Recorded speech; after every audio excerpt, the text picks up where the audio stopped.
All Hi, right. guys. Welcome to tonight's educational training. It's about better sleep.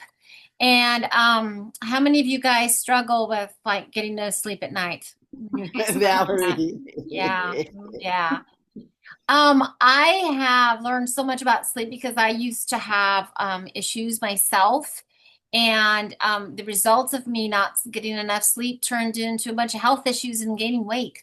Isn't that interesting? So, um, it actually can affect your immune system. It makes you gain weight. There's all kinds of things that lack of sleep does. Um, but I'm going to come up with honestly some kind of simple solutions. The trick is, are you going to do what I ask you to do? That's kind of always the trick. I'm going to start by sharing a video with you that I think is kind of fun. So here we go. I'm going to share this with you.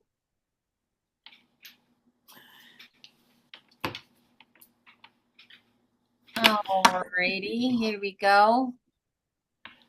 There's a way to make this bigger, and you guys might want to mute yourself. I can hear some stuff in the background.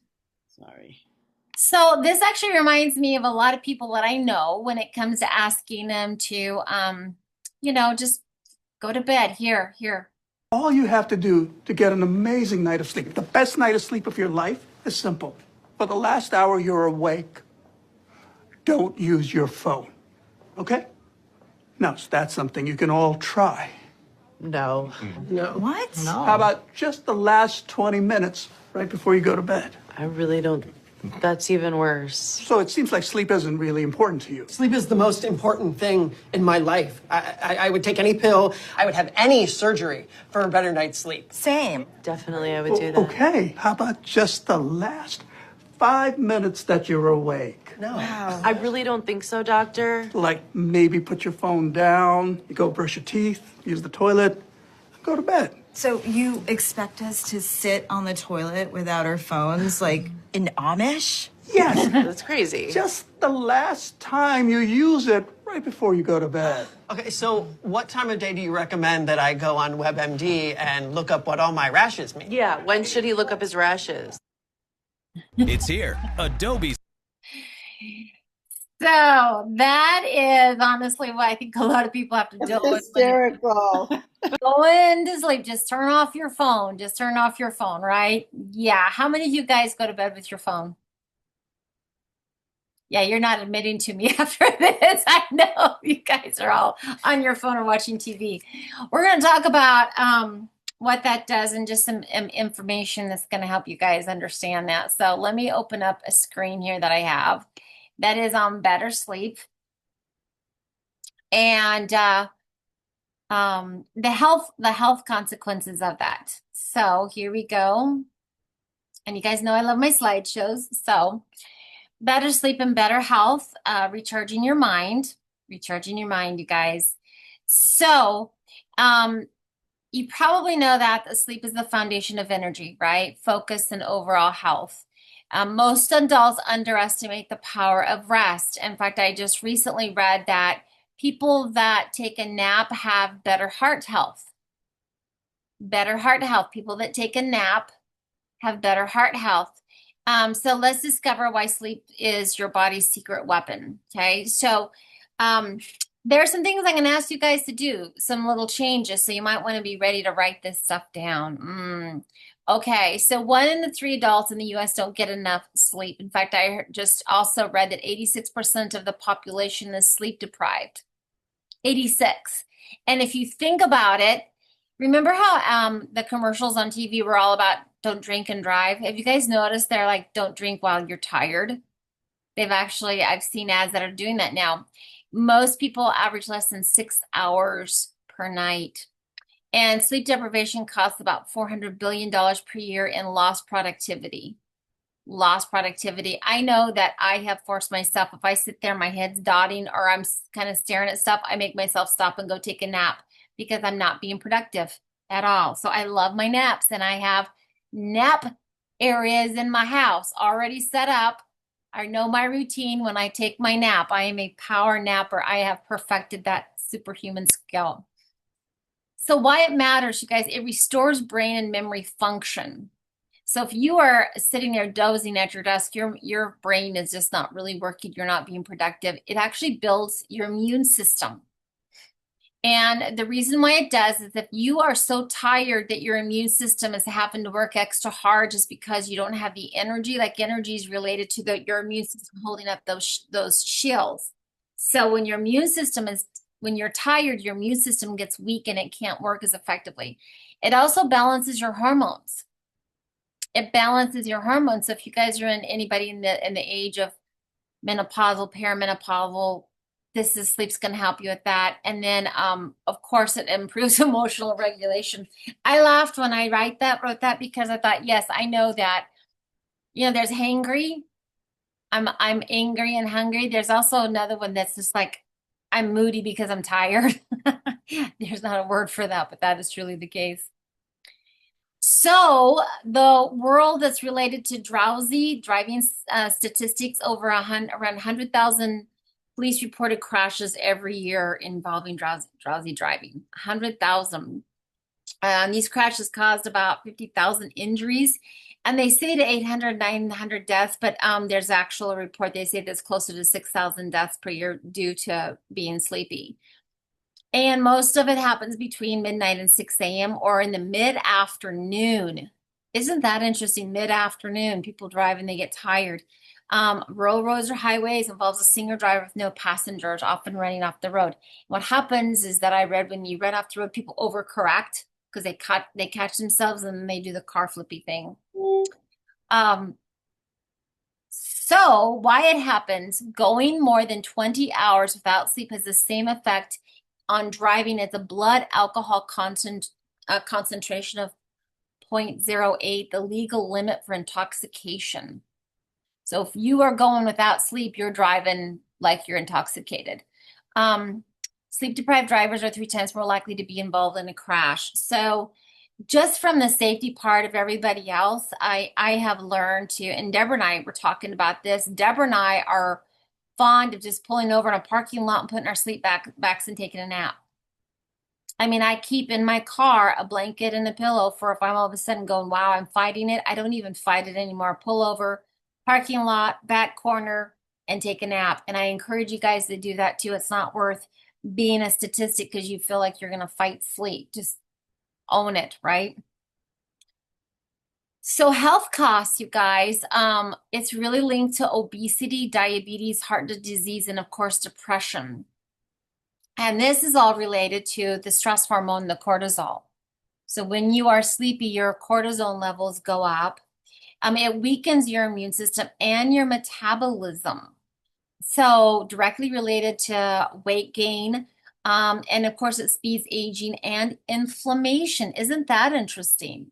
So lack of sleep is also causing you to be inflamed, which of course, people that don't sleep well, their arthritis hurts more because of the inflammation that builds up. So what this means is all of these are related to your immune system not working well. Because again, your immune system's like a little army. And if it's tired, it can't defend you.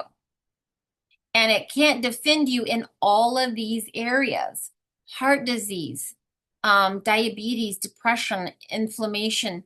So it's one of those things where you have to start looking at your life going, do I fight sleep in the day? Have I worked in a nap time? So for those of you that work with me all the time, you know I'm huge about scheduling.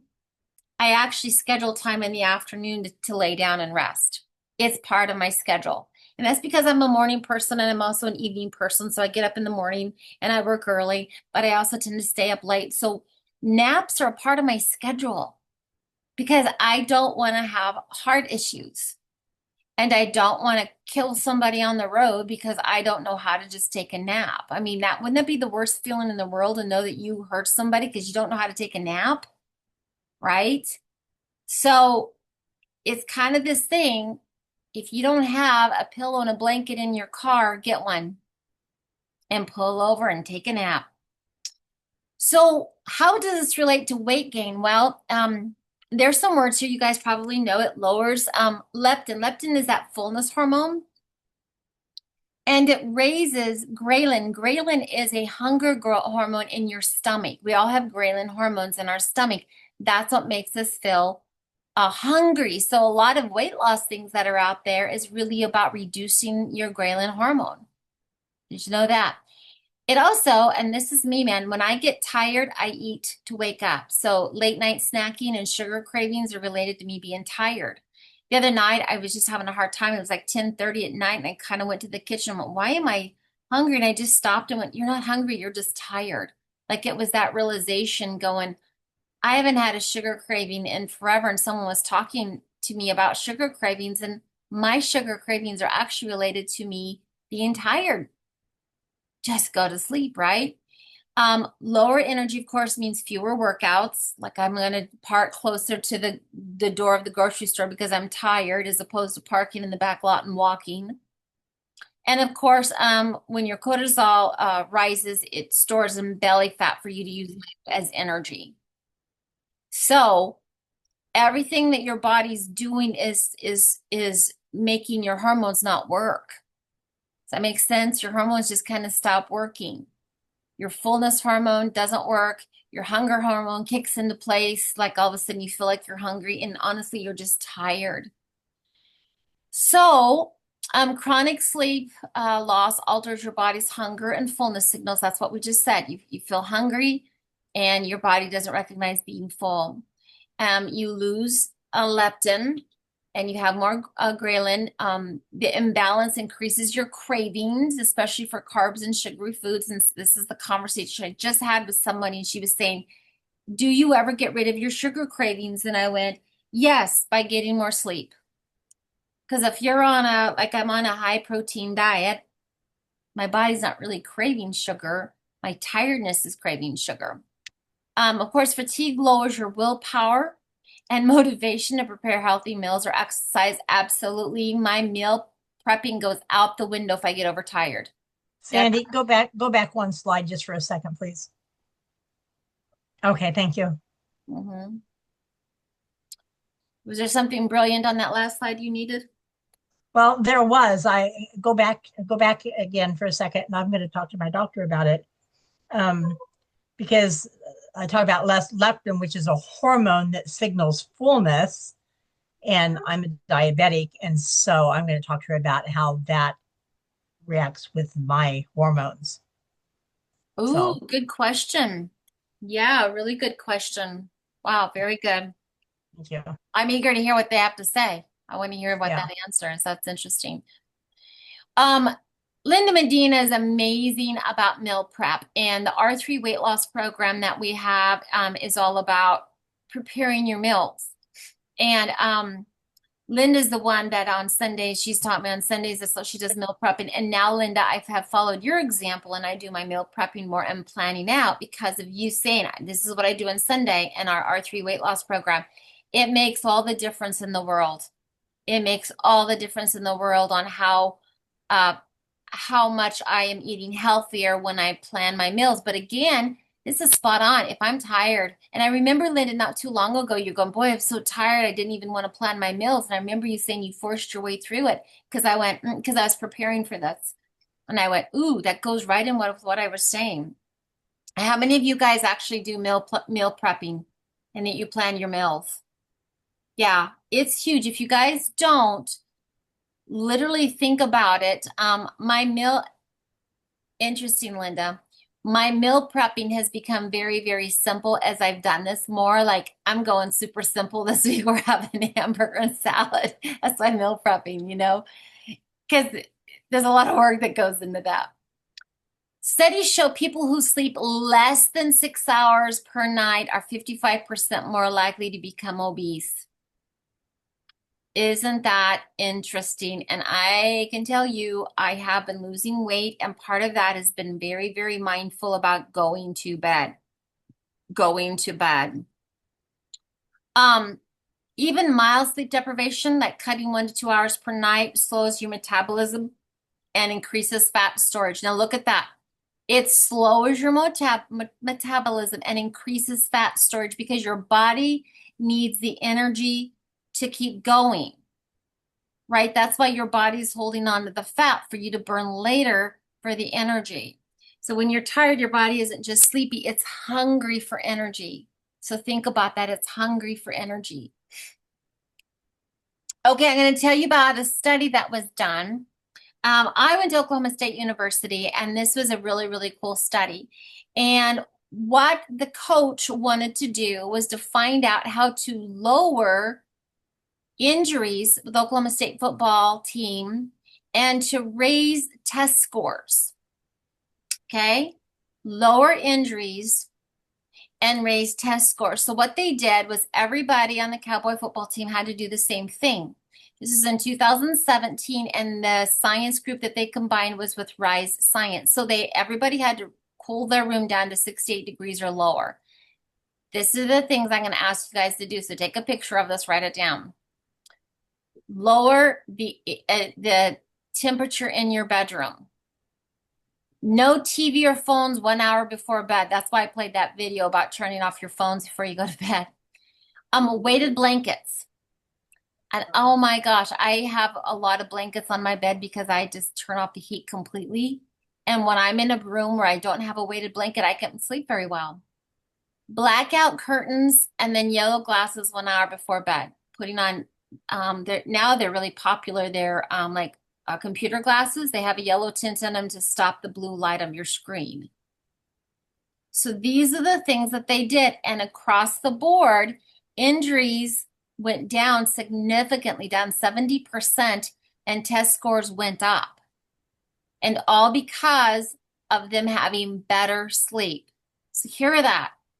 Injuries went down by 70% and test scores went up simply from having enough sleep. But not only that, having enough sleep that was quality sleep. In fact, they all had to go to bed by 10:30 at night so that they got the quality sleep that they wanted. For those of you that are night owls, I'm not mentioning any names, but you know who I'm talking about. So the best thing for you guys to do is get into the habit of keep a consistent bedtime. Consistent. And I know some of you guys, like the other night, I was having a hard time because my brain just didn't want to shut off. And I felt the effects for 2 days of not getting to bed, right? Limit caffeine and screens before bed. Also, if you guys are on Sustain has B12 in it. Don't take it in the afternoon. Sometimes you'll have a hard time. Deborah learned that one the hard way. She's like, why am I still awake at 3 o'clock in the morning? She's taking the Sustain at nighttime. It's got B12. And of course, the B shots, if you're a Mocha customer, the B shots, don't take those either in the afternoon. A cool, dark, quiet room. Deeper sleep, and then create a relaxing nighttime ritual. Relaxing nighttime ritual means no TV, right? No phones. And here's why. Blue light on your phone or your computer actually suppresses melatonin. It suppresses it. So that same type of light tells your brain it's daylight. Hey, you got to wake up. Time to go feed the chickens, right? That's the same blue light. This blue light tricks your brain into suppressing melatonin, the hormone that helps you fall asleep. So when you're on your phone or watching TV right before you go to bed, your brain's literally being triggered to think that it's daytime and time for you to go work. Okay? Also, scrolling social media actually can make you, reading the news makes your mind alert and active instead of winding down. So especially if you're in some kind of like emotional or stimulating content like cliffhangers or upsetting news, it can trigger stress hormones, making it harder to relax, right? Especially, I would never watch the news before I go to bed. It would psych me out too much, make me too mad than to do that. So we don't want the mental stimulation. You don't want the blue light. So the other thing, it disrupts your sleep cycle. Even if you do fall asleep after screen time, your sleep quality can suffer because of the blue light, and the overstimulation can cause reduced REM sleep, that deep, deep sleep. So there's no scenario when TV and phone is okay, you guys. None. None. Okay? So this is the part that's the hardest. It's your habit and conditioning. Your habit, your brain can start to associate your phone or TV with being awake, not with sleep. right? That means even when you're tired, your brain is just shutting off if a screen's nearby. So you literally can condition your brain and your sleep cycle to work against you. So these are like harder to do for some people than take your vitamins every day, twice a day, right? This is like, turn off my phone, my TV. What are you talking about, woman? I hate this. So you guys choose one new sleep habit tonight. One, cool down your room, turn off your heat, turn off your phone, turn off your bed, track your sleep for 7 nights and notice the changes, all right? Some people have had, I just did an overview with someone. She found out that she stopped breathing 300 times an hour during her sleep. She stops breathing. If you guys have ever done those sleep tests, right? Try to avoid, not try, I don't know why I wrote the word, avoid it. Avoid screens 30 to 60 minutes before you go to bed. Read a book, listen to music, use a soft lamp instead. Like change your habit on what it is that you do before you go to bed. And then do something like journaling, stretching, talking to your husband about your relationships right before you go to bed. Don't do that. David has a rule. It says, don't talk to me an hour before bed about our relationship. That's our rules. That's our rules. Do something relaxing, you guys. Stretching is really good. There's also something that I learned a long time ago that if you lay in bed and you just start telling your body, starting with your feet and your ankles and your calves and your legs and your behind and your back and your shoulders, and start telling them to relax, body piece by body piece by body piece. When I lived in LA and I had to drive an hour to work and it was a crazy life, I literally had to learn how to do that just to get my body to relax because I laid there all tensed, ready to go to bed. Now, if you're a Melica customer, I think we all are on here. Luminex, even though that is continually for depression, anxiety, it actually has calming proprietary blends like lemon balm and lavender to help you relax. So I know some people that take Luminex at night just to help them relax. The Mela Out is the magnesium. Of course, that's for relaxing muscle and calming effect. But also the Peak Performance, you guys, is going to help balance your energies because of your hormones. So if you're not on the Peak Performance packs, you need to be on that just for hormone balance. Lavender essential oils is really good if we have a diffuser, putting the essential oils before you go. Also, you can mix lavender with Renew lotion and put it on your feet because it helps absorb faster into your feet. We do have a lavender Renew lotion, but if you wanted to add all those two, put lavender on your feet before you go to bed and set up your whole system for sleeping. I do take the Mela Out. I do take Resties. I do the lavender. And I turn off the TV, and it's just kind of this calming thing and relaxing my body. I use weighted blankets. I have heavy blankets. I open my window so it's really cool in my room. And you guys, I sleep amazingly well. I love going to bed. That is all I have. Does anybody have any questions or comments regarding any of this? This is a shorter topic. This is Tanya Riley, not Carl Riley. We do a lot of church stuff, so we just had our women's Bible study, and we're hooking up all technology for people who were out of state. So my picture's not up there. I wanted to say, hello everybody. I wanted to say I take the Mela Out, a scoop of that with my collagen, a scoop of collagen, and the H2O Splash, because you can, whatever you want to drink with it, before bed. If I feel something coming on, or if, my brain is running because I've been on the computer or running around all day, I want to go to sleep. If you get in a relaxed state, like sitting, like relaxed, you won't even notice that you didn't went to sleep. Mm-hmm. So it's the Mela Out, but I don't like it by itself. So I just go ahead and mix it with my collagen and that H2O Splash. I've never heard of it combined with the H2O Splash. That's really good. I drink my Mela Out hot in bed. So I literally go to bed with a hot cup of Mela Out, and I love it hot. So that's really good, Tanya. Nice to see that you're here. Thank you. Anybody else have any questions or comments or things that they do? I'm gonna There stop. are there are some medications, if you are taking any kind of medications like antihistamines, or if you take any kind of a pain medicine, an opioid, or there's a whole long list of them that you cannot take with melatonin. So if you're taking melatonin, and you're taking medications, you need to check it. That's good. Do you have an example of what you can't take with them? Do you know? There are some antihistamines you can't take, like Benadryl. Oh, Benadryl. Okay. You can't take Benadryl with you're not supposed to take melatonin and Benadryl. If you take Valium, there are some blood thinners, and I don't remember the name of it, but Warfarin. Warfarin. If you take Warfarin, you're not supposed to take. There's some seizure medicines. I don't know what they are, but if you're taking any kind of medicine, check it before you take melatonin. That's good. That's good. Antihistamines. I hadn't thought of that. Benadryl, but that makes sense. I can't take the mel out or the melatonin. You can't. You Yeah, can't. my take husband Ritalin? can't take it either as a diabetic. I can't take He ends up flipping around and being more awake than getting rest. Really? It I love it melatonin. wires me. It wires me. Oh my gosh. I can't, you guys, the best experience that I drink Mela out hot.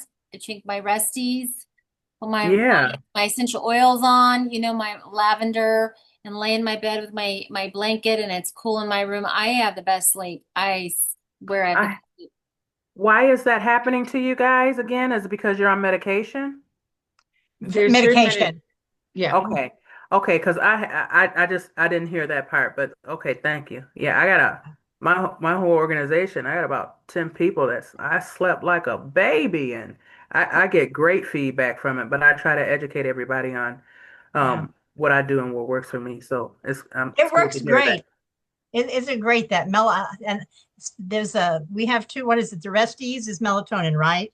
Yeah. They go Yeah. together. That's the one I can't take, but I can do the Mela out.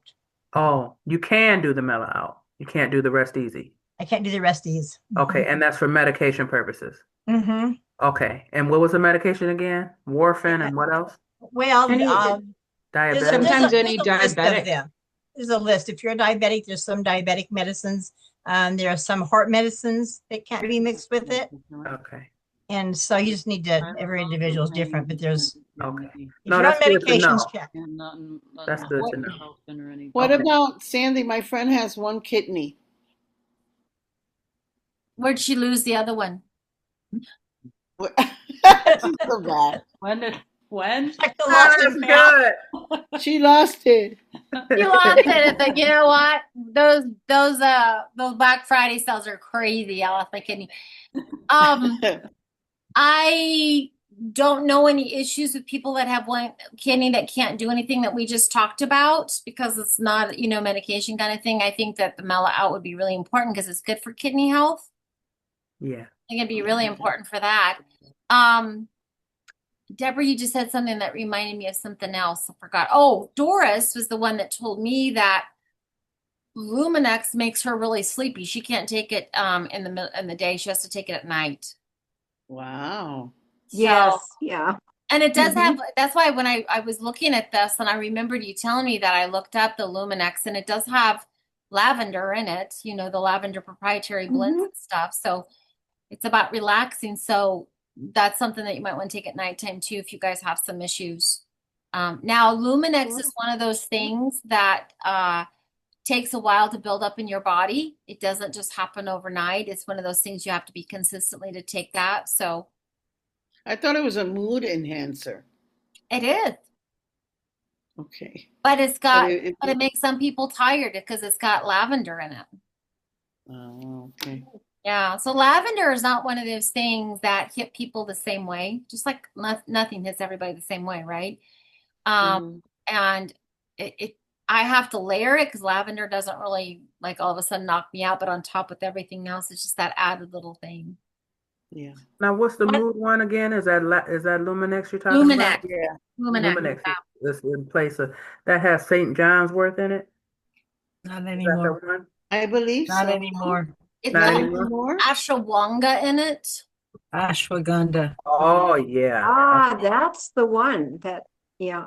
I always Okay. say it Okay. wrong, but when I say it, I know somebody's going to correct me because I say it wrong 100% No, of the well, no, I was just shaking. Now that's something that is in place of things synthetic, like medical grade for mood. That would be our replacement for someone Well, that's taking something medically for mood. Maybe they antidepressants, maybe it could replace eventually antidepressants.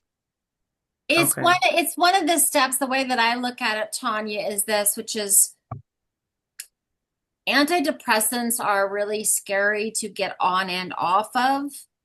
And I would never recommend anybody to get off of something without consulting their doctor, especially this, because it can cause severe reactions. That being said, if anybody is struggling with anxiety or anything like that, I would start with Luminex before I went to a prescription. That's the way that I look at it, is if you're having an anxiety and emotional, anything like that, start with Luminex, understanding it's not an overnight fix. But I would start with that before I ever went to any kind of medical grade, anything, because that's scary stuff. That's super scary stuff. Sandy? Well, the reason why I asked is because I advocate. I got a couple of people. I got someone that's bariatric. Well, I got a couple of people that's bariatric and helping with so a lot of elders, that's been lab rats with big pharma and everything. And so there are some people who do that I know that do or looking into that. And I know from a long time ago, I thought it was that would be in place of that. Um, so I just wanted to know what you guys were talking about. But I go with my people to the doctor, so they ain't got to worry about checking with their doctor and them lying to them and telling them because they do. I was just at the doctor's office and they eyes got big as golf balls when I ask questions because they don't they don't talk about nutrition. The ones that I've been to, and it's been some years now, but here recently, when I present that, just asking a question and then just to see what we have, they don't want to talk. They don't have anything to say, and that's another story. I'm just saying for people who are on here, that's a nice, safe way, to say check with your doctor first and things. But I have people, um, and I am with them with their doctors so that they can't get around that because if they're by themselves and they don't know, they're not gonna they're not gonna know to say, well, can you put this in my chart and follow up and things of that nature. But I appreciate you saying you would want them to get on that first before going to that. But if a person is already on that, that would be my question, you know. I do have a customer of mine. No, I haven't stopped recording, Ellen. I'm still recording this. I do have a customer of mine that was on depression meds, and she was on diabetic meds and cholesterol meds. And when she wanted to get off the depression meds, she talked to her doctor, and they slowly did a combination of getting off that and bringing Luminex on. And interestingly enough, as her health got better, as she lost weight, and you guys know Tammy, she lost 188 pounds. As she's done all that, she's gone off her depression medicines, but her doctor she said, I want to take this, I'm going to get off these chemicals here. And he weaned her off one, so to build the other one back up until she was off both of them. But she told her, and you're right, Tanya, you're 100% right. She walked in saying, this is what I want. I want off this stuff. This is what I want to do. And these are the things I'm doing for my health. And she kind of told him, and he helped her to regulate it. Okay. Deborah?